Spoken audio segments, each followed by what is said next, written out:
luulejoonega nüüd, kui Horatius oma 4 vihikutäit oode kirjutas, siis luulejoonega on seal võib-olla väga vähe pistmist. Ta on pigem kogemuste ja mõtete kogum, sest kui sa käid 20 aastat järjepanu, mõnel aastal isegi mitu korda, ühes samas riigis, siis need jutud sul lihtsalt kogunevad ja sa saad selle maaga aina kogu aeg rohkem tuttavamaks. Sa võib-olla saad selle maaga ka mingis mõttes üheks. Algul on see maa sulle võõras. Ka need lood, mis on sinna kirjutatud, need esimesed lood ei ole võib-olla nii itaaliapärased. Nad on rohkem reisilood, sellepärast et Itaalia kogemus oli väike. Itaalia oli isegi võõras, võõristav ja lood aina, ma ütleks, need kasvavad. Nad kasvavad ajas, sellepärast et mingil hetkel ma hakkasin ju ka itaalia keelt õppima.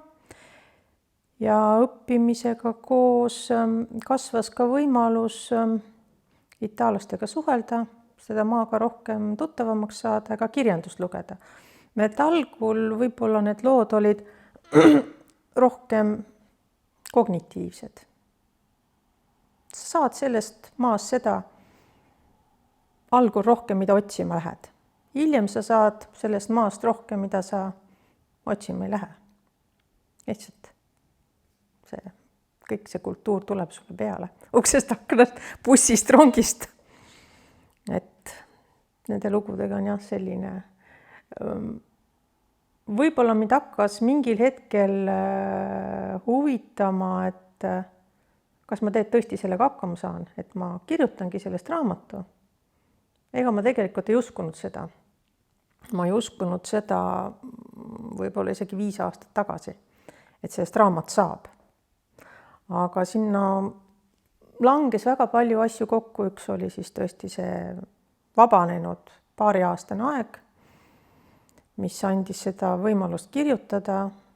Ja teine oli võib-olla ikkagi ka see, et paneks oma 60 aasta juubeliks kokku sellise kogemusliku kogu sellest Itaaliast, mis on kõik küll paberile pandud, aga mis on tegelikult ka kõik endast läbi lastud.